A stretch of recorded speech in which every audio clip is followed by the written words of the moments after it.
ആനന്ദമഠത്തിന്റെ നോവലിലല്ല ഇത് ആദ്യമായിട്ട് വന്നത്. ഇദ്ദേഹം തൻ്റെതായ ഒരു വാർത്താ പത്രികയിൽ ഒരു പ്രസിദ്ധീകരണത്തിലാണ് അദ്ദേഹം ആദ്യമായിട്ട് എടുത്തത്. അത് പിന്നീട് നോവലിലേക്ക് എടുത്തു ചേർന്നു. അപ്പൊ അത് തൻ്റെ വാർത്താ പത്രികയിൽ എഴുതുമ്പോഴും ആനന്ദമഠത്തിന്റെ നോവലിൽ ചേർക്കുമ്പോഴും ബങ്കിം ചന്ദ്ര ചതോപാധ്യായ അല്ലെങ്കിൽ നമ്മുടെ ബങ്കിം ചന്ദ്ര ചാറ്റർജി RSSകാരനായിരുന്നില്ല. അത് ആനന്ദമഠത്തിന്റെ നോവലിലാണ് വന്നത് എന്നും അതിന് ഈ നേരത്തെ പറഞ്ഞപ്പോഴുള്ള കഥാബന്ധുക്കളൊക്കെ നേരത്തെ ഉണ്ട് എന്നും ബംഗാളിയായ രവീന്ദ്രനാഥ ടാഗോറിന് അറിയുന്ന പോലെ ഈ ശശികലയ്ക്ക് അറിയില്ല എന്നത് ഉറപ്പാണ്. പിന്നെ ബംഗാളി ഭാഷയിലാണല്ലോ ആനന്ദമഠ നോവൽ വന്നിരിക്കുന്നത്. അപ്പൊ ബംഗാളിയായ രവീന്ദ്രനാഥ ടാഗോറിന് അറിയുന്ന പോലെ ശശികലയ്ക്ക് അറിയില്ല. 3 തരം ഗുജറാത്തുകാരനായ മോദിക്കുമായിരുന്നു ഉറപ്പാണ്. അപ്പോ 1875 ആനന്ദമഠ നോവലിന് വന്ന ഈ സാധനം 1896 ബംഗാളിയായ രവീന്ദ്രനാഥ ടാഗോർ കോൺഗ്രസിന്റെ സമ്മേളനത്തിൽ ആലപിച്ചു എങ്കിൽ അദ്ദേഹത്തിന് ഈ പറഞ്ഞ അപകടം അറിയാമായിരുന്നില്ല. ഇത് ഒരല്പം ഇസ്ലാമിക വിരുദ്ധമാണ്, അതല്ലെങ്കിൽ അത് സാംസ്കാരികമാണ്. അത് ഞങ്ങളൊക്കെ അറിയേണ്ടത് ബംഗാളിയായ രവീന്ദ്രനാഥ ടാഗോറാണ്. ഇനി ഇത് ഇസ്ലാമിക വിരുദ്ധമാണ് എന്ന് അന്ന് ആ സമ്മേളനത്തിൽ അധ്യക്ഷനായിരുന്ന റഹ്മത്തുള്ള എം സയാനി, കോൺഗ്രസിന്റെ അധ്യക്ഷനായിരുന്നത് റഹ്മത്തുള്ള എം സയാനി RSSകാരനല്ല. കാരണം RSS ഉണ്ടായിട്ടില്ല. 1925 RSS ഉണ്ടാവുന്നത്. അദ്ദേഹം RSSകാരനല്ല. ഇതിന് ഈ പറഞ്ഞ അപകടമൊക്കെ ഉണ്ടെന്നും ഇത് ചിലർക്ക് ചെല്ലാൻ പറ്റില്ല ഒന്നും റഹ്മത്തുള്ള സയാനിക്ക് ആക്ഷേപം ഉണ്ടായിട്ടില്ല. അദ്ദേഹം അധ്യക്ഷനായിരിക്കുന്ന വേദിയിലാണ് ഇത് ചൊല്ലിയത്.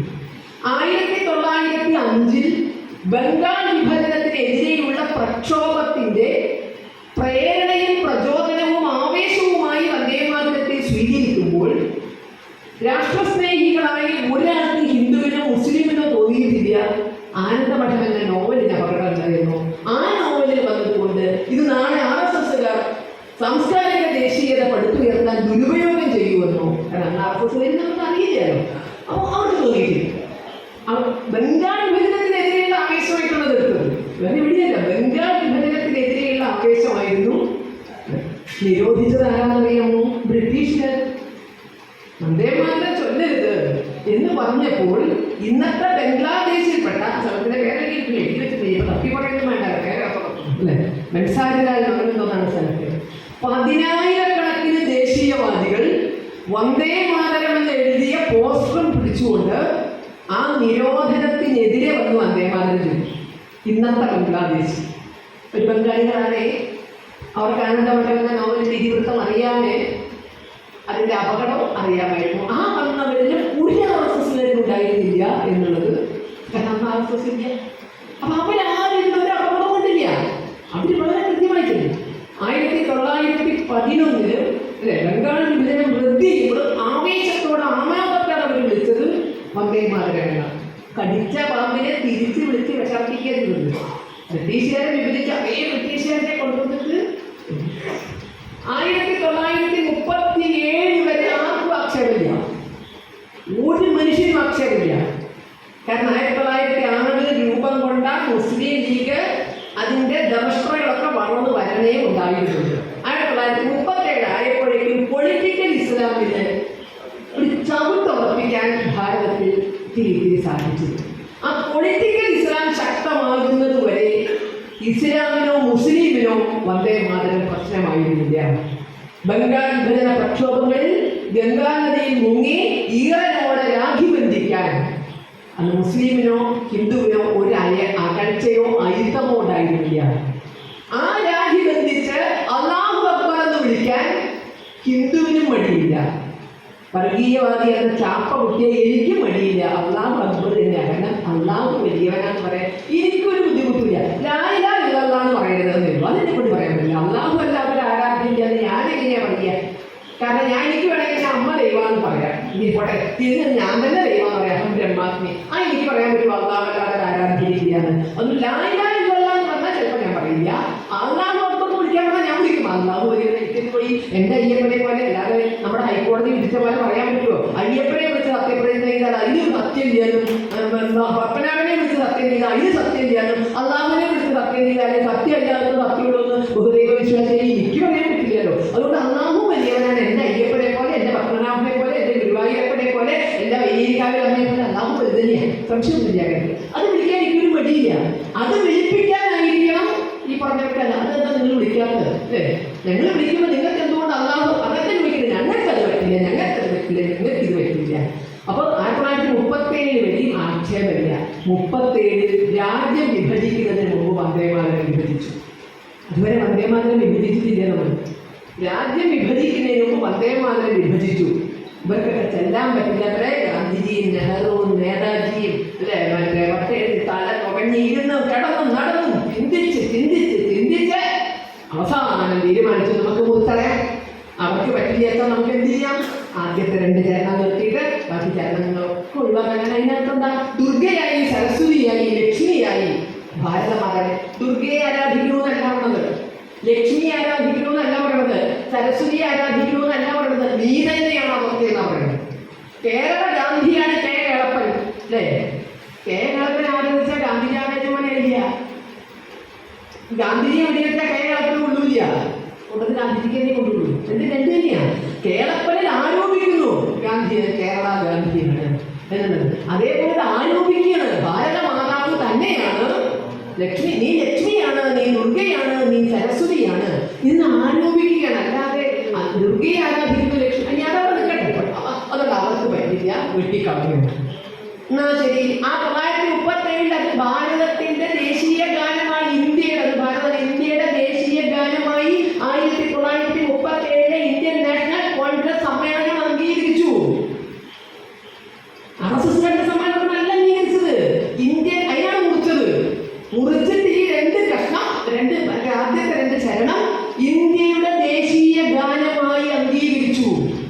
1947 ആഗസ്റ്റ് 14 ചരിത്രവുമായി നമ്മൾ സന്ധിച്ച സുദിനത്തിൽ രാത്രി സമ്മേളന ആരംഭത്തിൽ സുജേത പിടലാനിയുടെ ശബ്ദത്തിൽ വന്ദേമാതരമാണ് മുഴങ്ങിയത്.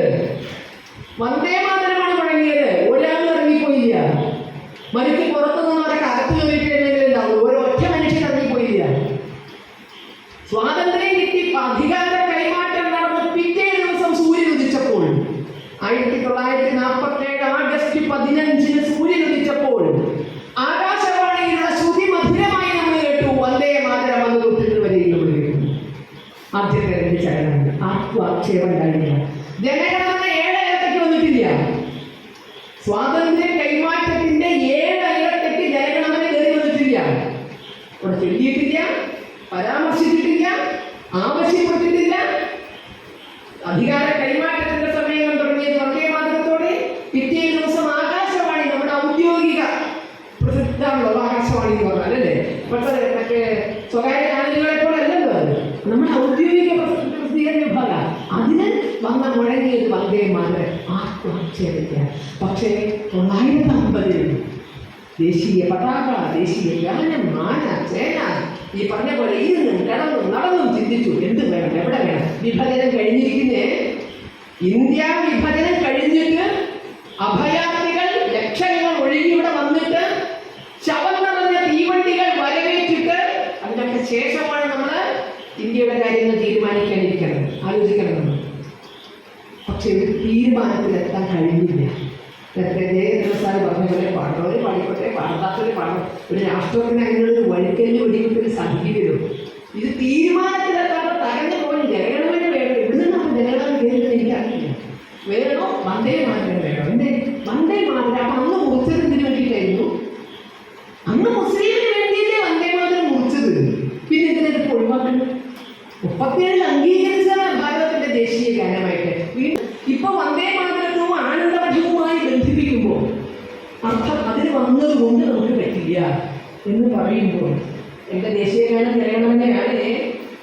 അത് അംഗീകരിച്ച് 1950 ജനുവരി 24 മുതൽ ഈ 2026 ഇന്ന് വരെ ഞാനതിനെ ബഹുമാനിക്കുന്നു.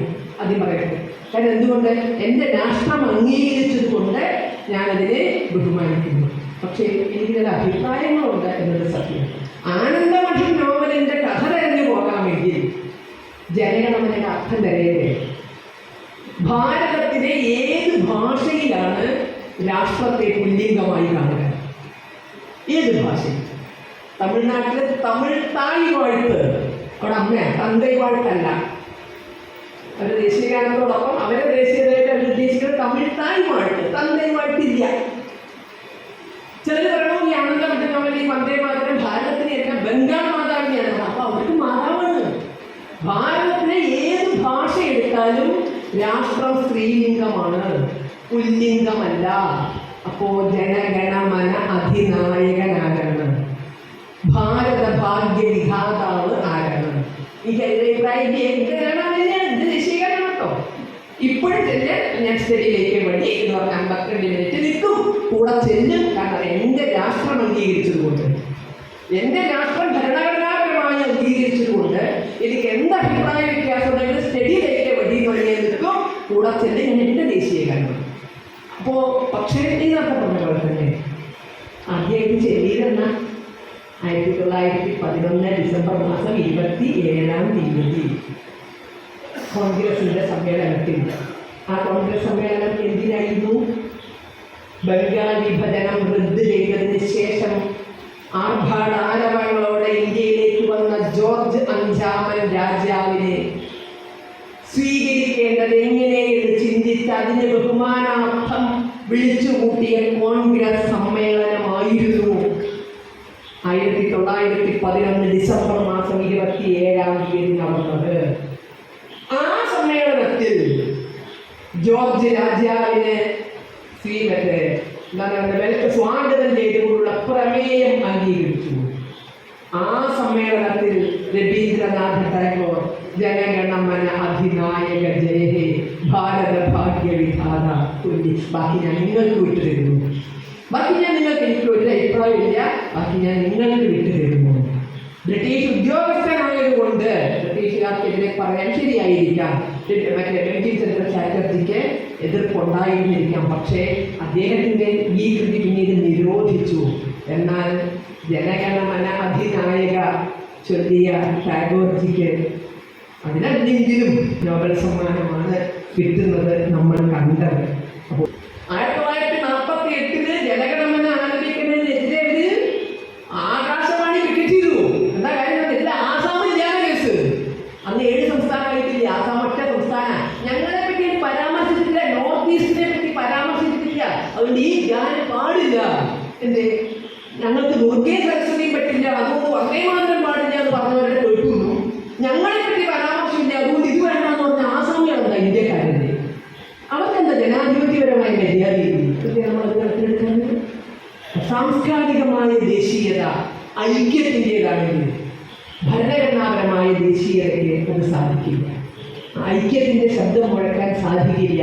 അതുകൊണ്ട് തന്നെ വേണ്ടത് സാംസ്കാരികമായ ദേശീയത തന്നെയാണ്. ഇത് എൻ്റെ നാട്, ഇത് എൻ്റെ നാട്, ഇത് എൻ്റെ നാട് എന്ന തോന്നലുണ്ടാകണം. ഇത് മുസ്ലിമിനെതിരാണ് എന്ന് പറയുമ്പോൾ ദേശീയവാദികളായ മുസ്ലിങ്ങൾ അതിനെ കുട്ടികളോടല്ല അതിനെ കുട്ടികളല്ല.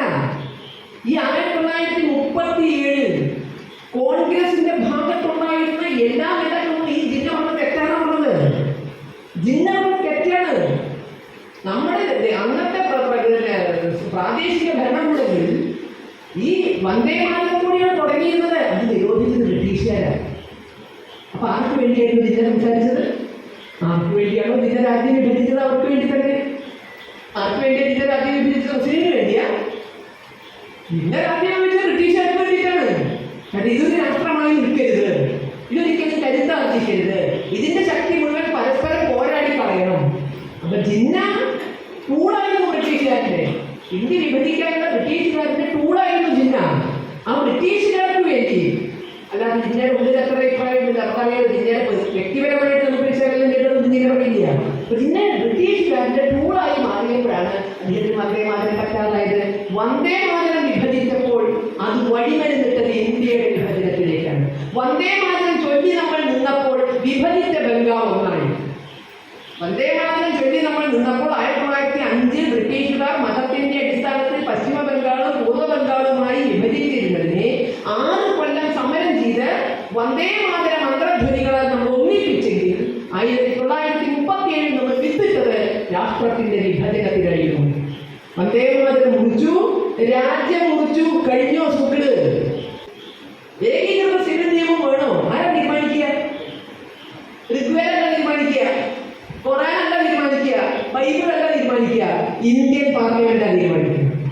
ഇന്ത്യക്ക് ഏകീകൃത നിയമം വേണോ? തീരുമാനിക്കേണ്ടത് ഇന്ത്യൻ പാർലമെന്റാണ്. അതിനപ്പുറമല്ല വേദങ്ങള്, അതിനപ്പുറമല്ല ബൈബിള്, അതിനപ്പുറമല്ല ഖുർആൻ. കാരണം ജനങ്ങളാണ് ഇവിടെ അധികാരികൾ, മതമല്ല. മതമല്ല മതമല്ല മതമല്ല പ്രശ്നം. മതമല്ല അധികാരി, നമ്മുടെ ജനങ്ങളാണ്. ജനങ്ങൾ തിരഞ്ഞെടുത്ത് പാർലമെന്റിൽ എത്തുന്നവർ അല്ലെ? ആ പാർലമെന്റ് തീരുമാനിക്കട്ടെ വന്ദേമാതരം ദേശീയ ഗാനമാണോ. എന്തുകൊണ്ട് അന്ന് സുപ്രീം കോടതി അങ്ങനെ വിധിച്ചു എന്ന് പറഞ്ഞാൽ അന്ന് അതിന്റെ സ്റ്റാറ്റസ് കൊടുത്തിരിക്കുന്ന ആ രൂപത്തിലാണ്. അതാണ് ഇപ്പൊ മോദി ഗവൺമെന്റ് മാറ്റിയത്. മാറ്റാനുള്ളതല്ലേ പാർലമെന്റിന്റെ അധികാരം? അതാണ് ഇപ്പൊ മാറ്റിയത്. എന്ത് അധികാരത്തിന്റെ പുറത്താണ് കോൺസ്റ്റിറ്റ്യൂവന്റ് അസംബ്ലി വന്ദേമാതരം വേണ്ട 2ാം സ്ഥാനത്ത് കിടക്കാൻ തീരുമാനിച്ചത്? ദേശീയ ഗാനത്തെ കുറിച്ചോളം 1ാം സ്ഥാനത്ത് വെച്ചത്? അതേ അധികാരം ഉപയോഗിച്ച് തന്നെയാണ് വന്ദേമാതരം പൂർണ്ണമായി ചൊല്ലണം, എഴുന്നേറ്റ് നിൽക്കണം, ദേശീയ ഗാനത്തിന് കൊടുക്കുന്ന ആദരവുകൾ കൊടുക്കണം. തീരുമാനിച്ചത് ശശികലയല്ല അല്ലെ? തീരുമാനിച്ചത് RSSന്റെ നാഗ്പൂർ കാര്യാലയത്തിൽ നിന്നല്ല. തീരുമാനിച്ചത് ഇന്ത്യൻ പാർലമെന്റ് ആണെങ്കിൽ അനുസരിച്ചേ പറ്റൂ. അനുസരിച്ച്